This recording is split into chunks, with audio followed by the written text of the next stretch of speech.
محترم حاضرین، مغرب سے پہلے کچھ باتیں رزق اور روزے کے تعلق سے آ چکی تھی. انشاءاللہ اسی سلسلہ کو میں آگے بڑھاتا ہوں. بات شروع ہوئی تھی روزی، رزق، کھانا پینا، غذا، یہ ہر ذی روح، ہر جاندار کی بنیادی ضرورت ہے. اس کے بغیر کوئی جی نہیں سکتا، بچ نہیں سکتا. اور اسی وجہ سے اللہ رب العالمین نے اس کی سب سے زیادہ گارنٹی دی ہے، ضمانت دی ہے، یقین دلایا ہے. اس تعلق سے میں نے قرآن کی کتنی آیتیں پیش کی آپ لوگوں کے سامنے کہ رزق کی ذمہ داری کس کے پاس ہے؟ اللہ کے پاس ہے. کم سے کم 5-6 آیتیں تو میں پڑھا. اس کے علاوہ بھی بہت بے شمار بہت ساری آیتیں ہیں جن آیتوں میں اللہ رب العالمین نے روزی کے تعلق سے گارنٹی دی ہے، ذمہ داری دی ہے، ضمانت دی ہے. اس وجہ سے ہم کو روزی کے تعلق سے گھبرانے کی، ڈرنے کی ضرورت نہیں ہے انشاءاللہ. حاضرین، اللہ رب العالمین قرآن کی آیت میں پڑھ چکا، کچھ حدیثیں اس تعلق سے بھی سنا دیتا ہوں. ایک تو حدیثیں سناتا ہوں آپ لوگوں کو. روزی کی گارنٹی اور ذمہ داری کتنی زیادہ اللہ رب العالمین کی ہے کہ روزی کا فیصلہ انسان کے پیدا ہونے کے بعد نہیں، بلکہ روزی کا فیصلہ کہاں شروع ہو جاتا ہے؟ پیدا ہونے سے پہلے شروع ہو جاتا ہے. پیدا ہونے سے تقریباً 5 مہینے پہلے اللہ روزی کے بارے میں فیصلہ فرما دیتا ہے. اتنی زیادہ گارنٹی ہے، میں بتا نہیں چاہتا. پیدا ہونے سے کتنے مہینے پہلے؟ 5 مہینے پہلے اللہ رب العالمین روزی کا فیصلہ فرما دیتا ہے. صحیح بخاری کی حدیث سنیے، پیارے نبی صلی اللہ علیہ وسلم فرماتے ہیں ان احدکم یجمع خلقه فی بطن امه 40 یوما نطفہ ثم یکون علقہ مثل ذلك، کہ جب انسان کی پیدائش کس طرح پیدا ہوتا ہے، قرآن میں بھی اللہ نے اس کا ذکر فرمایا ہے. میں صحیح بخاری کی روایت سناتا ہوں. انسان پیدا ہونے سے پہلے جب ماں کے پیٹ میں ہوتا ہے تو اس کے 4 ادوار ہوتے ہیں. کتنے ادوار ہوتے ہیں؟ 4. 3 ادوار ہوتے ہیں. 40 دن تک وہ ماں کے پیٹ میں نطفہ کی شکل میں رہتا ہے، گاڑھا پانی کی شکل میں رہتا ہے 40 دن تک. پھر اس کے بعد اگلے 40 دن تک مضغہ کی شکل میں رہتا ہے. مضغہ کسے کہتے ہیں؟ گاڑھا خون، جمع ہوا خون کو کہتے ہیں. پھر اس کے بعد 40 دن کی شکل میں رہتا ہے انسان ماں کے پیٹ میں، علقہ کی شکل میں. پہلے علقہ یعنی گاڑھا خون، اس کے بعد مضغہ کہتا ہے گوشت کا لوتھڑا. گوشت دیکھتے ہیں نا، گوشت کی پیس ہوتی ہے نا، اسے مضغہ کہا جاتا ہے. تو کتنے 40 دن ہوئے؟ 3 40 دن. 3 40 دن کے کتنے مہینے ہوئے؟ 4 مہینے ہوئے. کتنے مہینے ہوئے؟ 4 مہینے ہوئے. اب جیسے ہی 4 مہینے پورے ہوتے ہیں اللہ رب العالمین فرشتے کو بھیجتا ہے، اور فرشتے آ کر اب تک اس بچے میں روح نہیں تھی، وہ بے جان تھا، گوشت کا لوتھڑا تھا، گوشت کا ایک ٹکڑا تھا. ابھی 4 مہینے کے بعد ایک فرشتہ آتا ہے اور اس میں روح پھونکتا ہے. اس میں کیا کرتا ہے؟ روح پھونکتا ہے. اور جیسے ہی روح پھونکی جاتی ہے تو کیا بن جاتا ہے؟ کیا بن جاتا ہے؟ جاندار انسان کی شکل میں بن جاتا ہے. جاندار، یہاں سے اس کی روح شروع ہو گئی اور اس کی جان جو ہے آ گئی. اب جیسے ہی جان آتی ہے اللہ رب العالمین فرشتے کو حکم دیتے ہیں کہ اس بچے کی 4 چیزیں لکھ دو. پیدا ہونے سے کتنے مہینے پہلے؟ 5 مہینے پہلے. 4 مہینہ ہوتے ابھی 5 مہینہ باقی ہے. اس سے پہلے اللہ رب العالمین جیسے ہی روح پھونکا گیا اللہ کے حکم سے 4 چیزیں لکھی جاتی ہیں، اور ان 4 چیزوں میں پہلی چیز کیا ہے؟ یکتب رزقہ. پہلی چیز اس کی روزی لکھی جاتی ہے. اللہ اکبر. پیدا ہونے سے پہلے اللہ نے روزی لکھ دیا ہے، اور اسی وقت سے اللہ اسے ماں کے پیٹ میں خون کی شکل میں روزی دیتا ہے. تو جب اللہ ماں کے پیٹ میں، جبکہ انسان ابھی مکمل نہیں ہوتا، وہاں اللہ رب العالمین روزی اور رزق کا انتظام اور بندوبست کرتا ہے انسان کے لیے، تو کیا انسان کو اس کے پیدا ہونے کے بعد روزی نہیں دے گا؟ بتائیے دے گا کہ نہیں؟ بے شک روزی دے گا انشاءاللہ. روزی کے تعلق سے یہ باتیں میں نے ان باتوں سے 2 باتیں سمجھ میں آئی. پہلی بات یہ کہ روزی کے تعلق سے انسان کو زیادہ پریشان ہونے کی ضرورت. دوسری بات یہ کہ روزی صرف کس کے ہاتھ میں ہے؟ اللہ کے ہاتھ. اس وجہ سے کہیں اور جانے کی ضرورت کوئی نہیں دے سکتا. کوئی نہیں دے سکتا روزی، اللہ کے سوا کوئی روزی نہیں دے سکتا. پھر جب اتنی گارنٹی ہے تو انسان رزق اور روزی کے تعلق سے پریشان کیوں ہے؟ بتائیے کیوں پریشان ہے؟ اچھا بتائیے کون ہے ایسا جو روزی کے تعلق سے پریشان نہیں؟ وہ کروڑوں کمانے والا بھی بینک سے قرض لیتا ہے، کروڑوں کمانے والا بھی لون لیتا ہے، یعنی اسے بھی روزی کی پریشانی ہے. کیوں روزی کی پریشانی بولے؟ کوئی بہت سارے اسباب ہو سکتے ہیں. کوئی ایک سبب آپ لوگوں کو سمجھ میں آتی ہے، کوئی ایک وجہ سمجھ میں آتی ہے، کوئی ایک سبب. روزی کے تعلق سے اللہ نے اتنی گارنٹی دی ہے، اللہ کے ہاتھ میں روزی ہے، پھر بھی روزی کے بارے میں اتنا کیوں پریشان ہے؟ کچھ چیزیں ہیں میں آپ کو بتاتا ہوں. بہت سارے اسباب ہو سکتے ہیں، کچھ چیزیں ہیں، ذرا ان چیزوں کا ہم سمجھ لیں تو انشاءاللہ روزی کی پریشانی ختم ہو جائے گی. پہلی چیز کہ ہماری زندگی کا جو معیار ہے وہ ضرورت سے آگے زینت کی طرف چلی گئی ہے. ضرورت کا جو زندگی کا معیار جو اسٹینڈرڈ ہے ہم نے ضرورت تک نہیں رکھا. ہم کہاں تک لے گئے اسے؟ زینت تک لے گئے. ہر ضرورت کو اللہ پوری فرماتا ہے، زینت کی اللہ تبارک و تعالیٰ نے گارنٹی نہیں دی ہے. ضرورت کی حد تک. آپ میں سے ہر کوئی دیکھیے، اگر ہر کوئی دیکھے کہ ضرورت کی حد تک اگر انسان اپنی روزی کو محدود رکھے تو اسے کبھی دقت نہیں ہوگی، کبھی پریشانی ہوگی نہیں، کبھی تنگی نہیں ہوگی، کسی کے سامنے ہاتھ پھیلانے کی ضرورت نہیں پڑے گی، کسی کے سامنے قرض لینے کی ضرورت نہیں پڑے گی.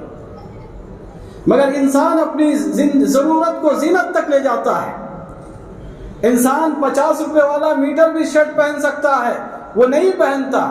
عید اور برات میں ایک شرٹ سلا سکتا ہے، وہ 10 سلواتا ہے. بیٹی کی شادی میں وہ 10,000 روپے میں شادی کر سکتا ہے، وہ 5 لاکھ خرچ کرتا ہے. یہ ساری ضرورت سے جب ہم قدم آگے بڑھاتے ہیں تو کیا ہوتا ہے؟ یہ مشکلیں پریشانیاں آتی ہیں. تو ضرورت کی حد تک انسان رکھے. آپ اپنی زندگی میں دیکھ سکتے ہیں، موبائل سے لے کر، ریچارج سے لے کر، ٹیلی ویژن سے لے کر اور دیگر چیزوں سے لے کر ہماری ضرورت زندگی کتنی زیادہ بڑھ گئی ہے، اور اس وجہ سے ہم کو زندگی میں پریشانی آ رہی ہے. دوسری چیز کہ اسراف بہت زیادہ ہو گیا ہماری زندگی میں. ہماری زندگی میں کیا ہو گیا ہے؟ بہت زیادہ اسراف بہت زیادہ ہو گیا ہے، اور اسراف ہونے کی وجہ سے ہماری زندگی سے ہماری زندگی سے جو ہے برکتیں ختم ہو گئی ہیں. ان المبذرین کانوا اخوان الشیاطین.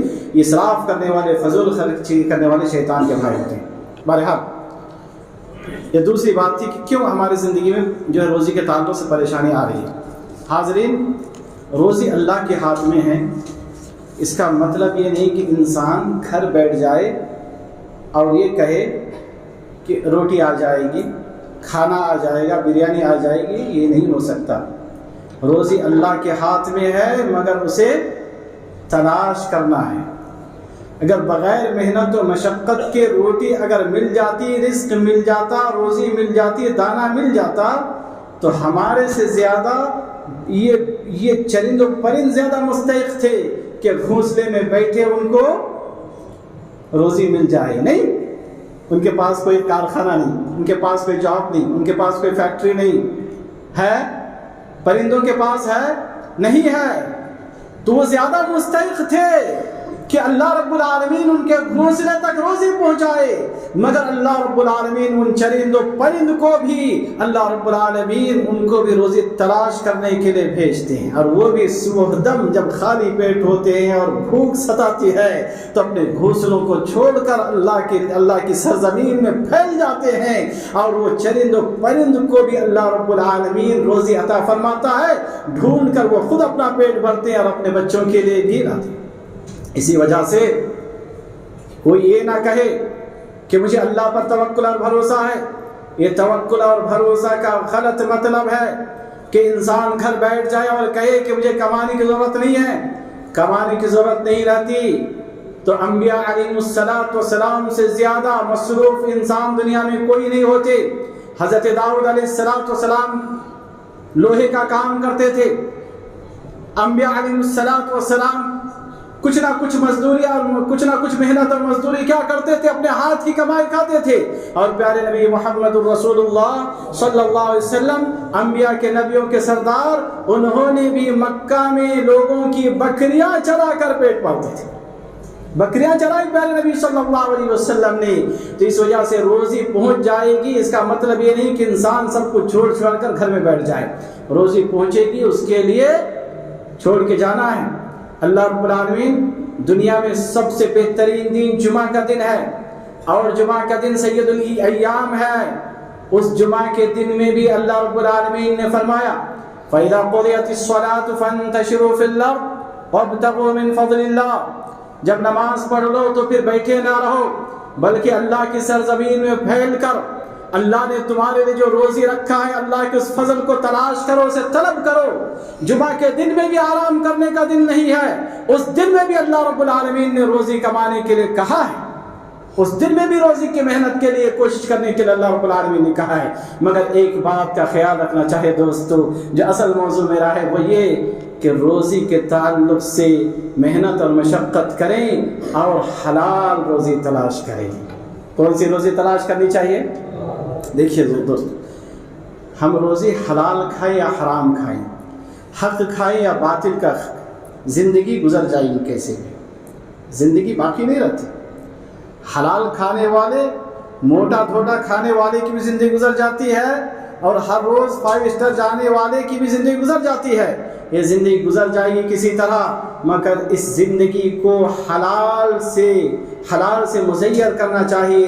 اپنے حلق میں، اپنے بچوں کے حلق میں حرام کا ایک دانہ بھی نہیں ڈالنا چاہیے، ایک دانہ بھی حرام کا۔ پہلے ایسا ہوتا تھا، آج حرام اور حلال کی کوئی تمیز نہیں، بس آ رہا ہے، کیسے آ رہا ہے، کہاں سے آ رہا ہے، اس کا کوئی خیال اور اس کا کوئی احتیاط نہیں۔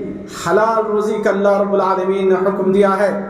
اللہ رب العالمین نے فرمایا ایھا الذین آمنوا کلوا من طیبات ما رزقناکم واشکروا للہ ان کنتم ایاہ تعبدون۔ اے ایمان والو، ہم نے جو تمہیں پاکیزہ اور طیب حلال روزی دیا ہے انہی کو کھاؤ اور اللہ کا شکر ادا کرو، اگر صحیح معنوں میں تم اللہ کی عبادت کرنے والے ہو۔ اللہ رب العالمین نے اس آیت کریمہ میں حلال، پاکیزہ اور طیب روزی کا حکم دیا ہے۔ جو روزی حلال ہے وہ طیب اور پاکیزہ ہے، جو خبیث ہے وہ حرام ہے، جو حرام ہے وہ خبیث ہے، اور جو خبیث ہے اسے اللہ رب العالمین نے حرام کہا ہے۔ پیارے نبی صلی اللہ علیہ وسلم کو اللہ رب العالمین نے نبی بنا کر بھیجا، اور نبی کے بہت سارے کام اور بہت ساری ذمہ داریاں تھیں۔ ان میں سے ایک ذمہ داری کا ذکر فرماتے اللہ نے فرمایا وَيُحَلِّلُ لَهُمُ الطَّيِّبَاتِ وَيُحَرِّمُ عَلَيْهِمُ الْخَبَائِثِ۔ یہ نبی طیب اور پاکیزہ چیزوں کو ان کے لیے حلال کرتے ہیں، اور جو ناپاک و خبیث چیزیں ہیں ان کو یہ حرام بتاتے ہیں۔ تو نبی صلی اللہ علیہ وسلم نے طیب اور پاکیزہ چیزوں کو حلال کہا ہے، اور جو ناپاک اور گندی اور خبیث چیزیں ان کو حرام کہا ہے۔ حاضرین گرامی، حلال روزی تلاش کرنے، حلال روزی کمانے کا کتنا زیادہ، اس کی کتنی اہمیت ہے، اس کا اندازہ اس سے لگا سکتے ہیں کہ صرف مسلمانوں کو نہیں، اللہ نے تو کہا کہ مسلمانوں کو بھی حلال روزی کھانا چاہیے، غیر مسلموں کو بھی حلال روزی کھانا چاہیے۔ اتنا عام ہے، مسلمان بھی غیر مسلم کو بھی حلال روزی کھانا چاہیے، حرام روزی غیر مسلم بھی نہ کھائے۔ اللہ رب العالمین نے فرمایا سورۃ البقرہ میں یا ایھا الناس کلوا مما فی الارض حلالا طیبا ولا تتبعوا خطوات الشیطان انہ لکم عدو مبین۔ اے انسانوں، انسان کے اندر مسلمان اور غیر مسلم سب آ جاتے ہیں کہ اے لوگوں، اے انسانوں، اللہ نے جو تمہارے لیے زمین میں حلال اور طیب چیزوں کو رکھا ہے انہی چیزوں کو کھاؤ پیو۔ اللہ اکبر۔ اور آگے بڑھے، دنیا میں سب سے افضل کون ہوتے ہیں؟ انبیاء ہوتے ہیں۔ اچھا ذرا آپ تصور کریں، نبی کبھی حرام کھا سکتے ہیں؟ کوئی بھی نبی، 1,24,000 تقریباً نبی آئے، ان میں سے کسی نبی کے تعلق سے ہم سوچ سکتے ہیں کہ وہ حرام کی روزی کھائیں گے؟ نہیں کھائیں گے۔ ممکن ہی نہیں کہ انبیاء حلال کی حرام کی روزی کھائیں۔ اس کے باوجود اللہ رب العالمین نے انبیاء اور رسل کو بھی حکم دیا، اے رسولوں کی جماعت، اے نبیوں کی جماعت، تم بھی روزی کون سی کھاؤ؟ حلال کی کھاؤ۔ اللہ رب العالمین نے فرمایا یا ایھا الرسل کلوا من الطیبات واعملوا صالحا انی بما تعملون علیم۔ اے رسولوں کی جماعت، اے نبیوں کی جماعت، پاکیزہ اور طیب و حلال روزی کھاؤ اور نیک عمل کرو۔ طیب اور حلال و پاکیزہ روزی کو اللہ رب العالمین نے نیک عمل کے ساتھ جوڑ دیا ہے۔ ایک مطلب یہ بھی سمجھ میں آتا ہے، جو پاک روزی کھائے گا، حلال روزی کھائے گا، اس کا عمل کیا ہوگا؟ نیک ہوگا، اور جو حرام کی روزی کھائے گا اس کا عمل نیک نہیں ہو سکتا۔ نیک عمل کا تعلق کس سے ہے؟ حلال روزی سے ہے۔ حرام روزی کے ساتھ کوئی عمل، کوئی عبادت نیک نہیں ہو سکتی۔ حلال روزی کے ساتھ ہی عبادت نیک ہو سکتی ہے۔ حاضرین گرامی، اللہ رب العالمین نے فرمایا، ایسے پیارے نبی صلی اللہ علیہ وسلم کی حدیث ہے، صحیح مسلم کی روایت ہے، پیارے نبی صلی اللہ علیہ وسلم نے فرمایا ان اللہ طیب لا يقبل الا طیبا۔ اللہ رب العالمین پاک پاکیزہ ہیں، اور اللہ رب العالمین پاکیزہ ہی کو قبول فرماتا ہے، حلال ہی کو قبول فرماتا ہے۔ مطلب حرام کی روزی کھا کر جو عبادت کی جاتی ہے، یا حرام کی روزی کا جو صدقہ اور زکوٰۃ دیا جاتا ہے، وہ اللہ کے دربار میں قابل قبول نہیں ہوتا۔ ایک حدیث جب پڑھتے ہیں رونگٹے کھڑے ہو جاتے ہیں دوستوں، صحیح مسلم کی روایت ہے، غور کریں اس حدیث پر۔ حدیث کے اندر جس شخص کا ذکر ہوا ہے اس کے اندر شوق اور ذوق عبادت میں کوئی کمی نہیں ہے۔ عبادت کا بڑا شوق اور جذبہ ہے، اور عبادت کرنے کے لیے، اللہ کو پکارنے کے لیے، اللہ سے دعائیں کرنے کے لیے دور دراز کا سفر طے کر کے وہ آیا ہے۔ اس کے لباس پراگندہ ہیں، اس کے بال بکھرے ہوئے ہیں، اور وہ اللہ کے دربار میں آ کر ہاتھ اٹھا کر پکارتا یا رب یا رب یا رب، اور آواز آتی ہے ان استجاب لہ۔ شوق عبادت اس کے اندر ہے، ذوق عبادت ہے، عبادت میں کمی نہیں ہے، اور وہ دور دراز کا سفر کر کے آیا ہے اور پکارتا یا رب یا رب یا رب، ہاتھ دراز کر کے، بلند کر کے اللہ کی طرف آواز آتی ہے ان استجاب لہ۔ کیسے اس کی دعا قبول ہوگی؟ کیسے اس کی دعا قبول ہوگی؟ کیوں؟ مطعمہ حرام، ملبسہ حرام، غذی بالحرام، اس کا لباس حرام کا، اس کی روزی حرام کی، اس کی سواری حرام کی۔ حرام روزی اور حرام سواری والے کی دعا قبول نہیں ہوتی۔ جو حرام کی روزی میں لگتا ہے دوستو، کسی نہ کسی کا حق وہ مارتا ہے، حق تلفی کرتا ہے، کسی کو جھوٹ بول کر کماتا ہے، کسی کو دھوکہ دیتا ہے، کسی کی زمین کو ضبط کر لیتا ہے، کسی نہ کسی طرح سے انسان کی حق تلفی ہوتی ہے۔ اور قیامت کے دن پیارے نبی صلی اللہ علیہ وسلم نے صحابہ سے سوال کیا کہ من المفلس منا، کہ ہم میں سے کون مفلس ہے، ہم میں سے نادار، کنگال، مسکین، فقیر مسکین کون ہے؟ صحابہ نے کہا جس کے پاس دینار اور درہم نہ ہو۔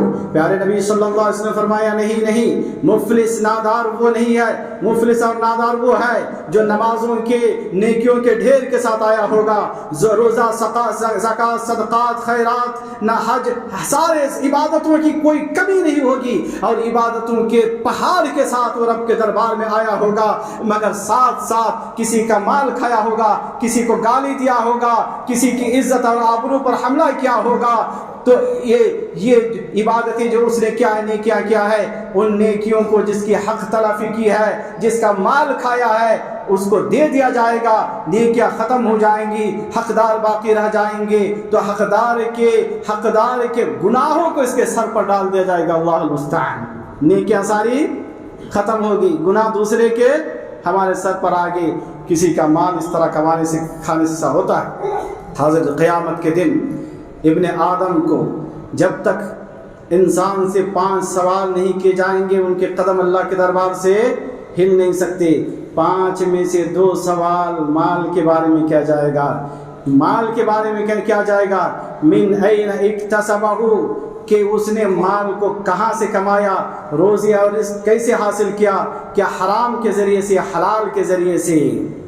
اور دوسرا سوال کہ جس نے مال کمایا وہ کہاں خرچ کیا، کیا اسراف میں، گناہ میں، فضول خرچی میں، اللہ کی معصیت گناہ میں، یا اللہ کی فرما برداری میں خرچ کیا۔ 2 سوال، 5 میں سے 2 سوال اللہ کی طرف سے مال کے تعلق سے ہوں گے، اور تبھی اس کا قدم میدان محشر میں الہی رب رحیم کے دربار سے اس کے قدم ہل سکتے ہیں، وگرنہ اس کے قدم نہیں ہل سکتے۔ حاضرین، قیامت کے وقت، قیامت سے قریب ایسا وقت بھی آئے گا کہ انسان کو کوئی پرواہ نہیں ہوگی کہ اس کا مال حلال کا یا حرام کا۔ اور آج کا دور اسی طرح کا دور ہے، بہت کم ایسے مسلمان بچے ہوں گے، باقی ہوں گے۔ رب کی جس پر مہربانی ہے وہی بچ سکتا ہے، وگرنہ کسی نہ کسی طریقے سے حرام کا مال ہمارے پاس آ جاتا ہے، یا تو بیاض کی شکل میں، یا تو لون کی شکل میں، تجارت میں جھوٹ کہہ کے، یا کسی کو دھوکہ دے کر، یا ناپ تول میں کمی کر کے، ڈنڈی مار کر، کسی نہ کسی طور اور طریقے سے حرام کی کمائی ہماری کمائی کے اندر شامل ہو جاتی ہے۔ قیامت کے قریب ایسا ہی ہوگا۔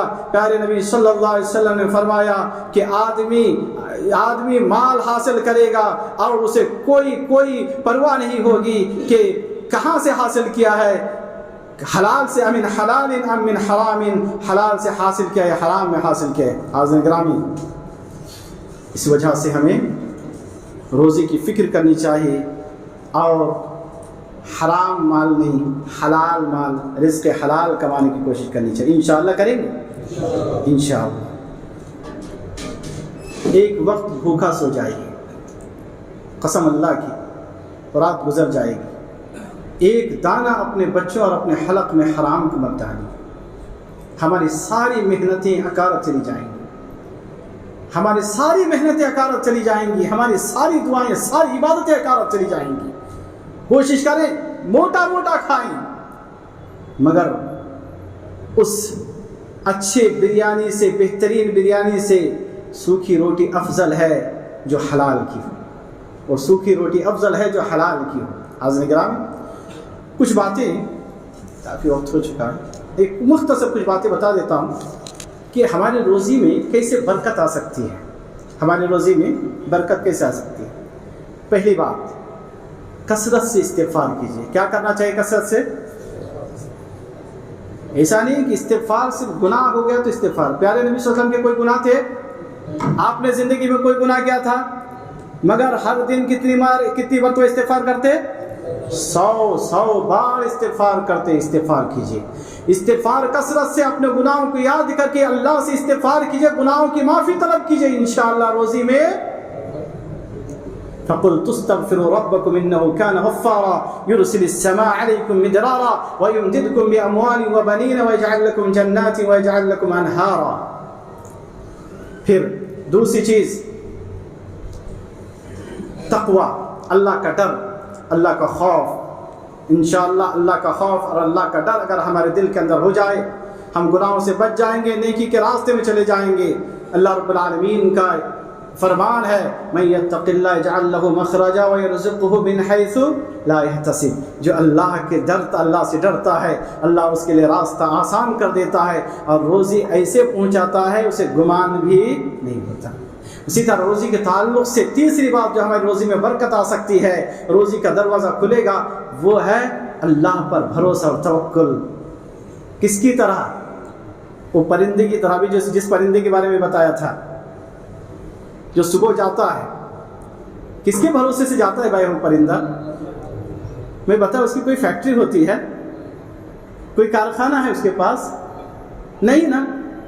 صبح بھوک خالی پیٹ وہ جاتا ہے اور شام کو واپس ہوتا ہے تو بھر پیٹ رکھتا ہے. کبھی آپ نے دیکھا کہ کوئی پرندہ بھوکا مر گیا؟ نہیں مرتا. اللہ مرنے دیتا نہیں.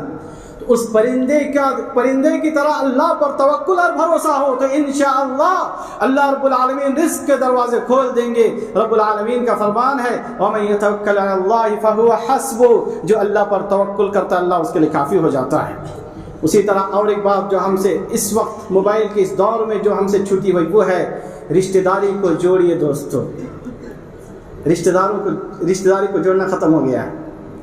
پہلے تو چلے جاتے تھے یاد کر کے بھائی کو، بہن یاد کر کے بھائی چلا جاتا تھا، بہن بھائی کے پاس چلی جاتی تھی، محبت تھی. اب تو موبائل کے زمانے میں زیادہ محبت تو 1-2 منٹ بات کر لیتے ہیں، اس کے علاوہ نہیں. آج کا دور رشتہ داری کو توڑنے کا دور ہے. نہیں، رشتہ داری کو جوڑیے. رشتہ داری کو جوڑنے والے کے لیے روزی کا مسئلہ ختم ہو جاتا ہے. پیارے نبی صلی اللہ علیہ وسلم کا فرمان ہے من احب ان یبسط له فی رزقه وینسأ له فی اثره فلیصل رحمه. جو شخص لمبی عمر چاہتا ہے اور کشادہ رزق چاہتا ہے اسے کیا کرنا چاہیے؟ رشتہ داری کو جوڑنا چاہیے. چوتھی چیز جس سے روزی کا دروازہ کھلتا ہے، پانچویں چیز اللہ کے راستے میں خرچ کیجیے. یہ بھی ہمارے لیے مشکل ہو گیا ہے. موبائل کے ریچارج کے لیے ہر مہینے 400-500 روپے خرچ کرتے ہیں. مسجد کے نام سے اٹھ کے بھاگتے، 1 روپیہ بھی دینے کی تیار نہیں ہوتے. نوٹ پھٹ گئی تو وہ دیتے ہیں، اچھی نوٹ نہیں دیتے. نعوذ باللہ. اللہ کے راستے میں غریبوں، محتاجوں، یتیموں، بیواؤں، فقیروں پر خرچ کرنے میں پیچھے نہ ہٹیے. آپ یقین رکھیے 1 روپیہ خرچ کریں گے اللہ رب العالمین اس جگہ کو خالی نہیں رکھے گا. آپ جس جیب سے اٹھا کر دیکھیں گے قسم اللہ کی اس جگہ کو اللہ رب العالمین خالی نہیں رکھے گا. یہ اللہ کا فرمان ہے ما انفقتم من شيء فهو يخلفه. جو بھی اللہ کے راستے میں خرچ کرو گے اللہ رب العالمین وہاں اس کی جگہ میں بہتر بدلہ عطا فرما دے گا، اس جگہ خالی نہیں رکھے گا. تو اللہ کے راستے میں خرچ کرنے سے نہ ڈریں. ہر دن 2 فرشتے آتے ہیں، صحیح بخاری کی روایت ہے، اور 2 فرشتوں میں سے ایک فرشتہ یہ دعا کرتا ہے اللہم اعطی منفقا خلفا. پروردگارہ جو خرچ کر رہا ہے اسے اور دے. فرشتے کی دعا ملے گی بھائی. تو خرچ کیجیے اپنے حیثیت کے مطابق، 10 روپے ہی صحیح خرچ کیجیے انشاءاللہ. اسی طرح کمزور لوگوں پر احسان کیجیے. معاشرے میں جو کمزور ترین لوگ ہیں، بیوہ ہیں، یتیم ہیں، ان پر کچھ نہ کچھ مہربانی کیجیے. انہی سے ہمیں روزی دی جاتی ہے. هل تنصرون وترزقون الا بضعفائكم. تمہاری روزی ایسے لوگوں سے جو ہے ملتی ہے. اسی طرح صبح دیر تک مت سوئیے، کام کو صبح شروع کیجیے. یہ بہت مشکل کام ہے. نہیں، بنگلور میں تو صبح 10 بجے ہوتی ہے، یہاں معلوم نہیں کب صبح ہوتی ہے. صبح کام شروع کیجیے. صبح کے وقت کے لیے پیارے نبی صلی اللہ علیہ وسلم کی برکت کی دعا ہے اللہم بارک لامتی فی بکورہا. پروردگارہ صبح کے وقت میں برکت عطا فرما. اور صحابہ اس حدیث پر اس دعا کی برکت کو حاصل کرنے کے لیے کیا کرتے؟ حضرت صخر کے بارے میں آتا ہے کہ وَكَانَ صَخْرٌ رَجُلًا تاجرا وكان يبعث تجارته من اول النار فاثر وكثر ماله. اللہ اکبر. پیارے نبی صلی اللہ علیہ وسلم کی دعا کی برکت کو حاصل کرنے کا کتنا یقین تھا. اپنی تجارت شروع کرتے صبح کے وقت سے اور دیکھتے دیکھتے بڑے مالدار بن گئے. صبح کے وقت کو غنیمت جانیے. اور آخری بات اس کے لیے دعا بھی کیجیے اللہم بارک لنا فیما اعطیتنا وقنعنا فیما رزقتنا ربنا آتنا فی الدنیا حسنہ وفی الآخرۃ حسنۃ وقنا عذاب النار. دعا بھی کیجیے فقر سے بچنے کے لیے اللہم انی اعوذ بک من الفقر والکفر. فقر اور کفر، کیونکہ فقیری انسان کو کفر تک لے جاتی ہے. تو اللہ سے دعا بھی کیجیے انشاءاللہ روزی میں برکت آئے گی. انہی باتوں کے ساتھ اپنی بات ختم کرتے اللہ رب العالمین سے دعا کرتا ہوں پروردگار ہم سب کو حلال طیب پاک اور رزق کشادہ عطا فرمائے. جو بھی رزق کے تعلق سے پریشان حال ہے اللہ ان کی پریشانی کو دور فرمائے. آخر میں آپ سب کا شکر گزار ہوں جامعہ محمدیہ منصورہ بنگلور کی طرف سے کہ آپ ایک خوبصورت محفل یہاں منعقد کیے. میں سب کا خاص طور پر دکتور عاصم مدنی حفظ اللہ اللہ کا شکر گزار ہوں، مسجد کے ذمہ داروں کا، جماعت اور جمعیت کے سارے ذمہ داروں کا میں شکر گزار ہوں، آپ سامعین کا شکر گزار ہوں۔ اللہ آپ سب کو اس کا جزائے خیر عطا فرمائے، آمین۔ السلام علیکم ورحمۃ اللہ وبرکاتہ۔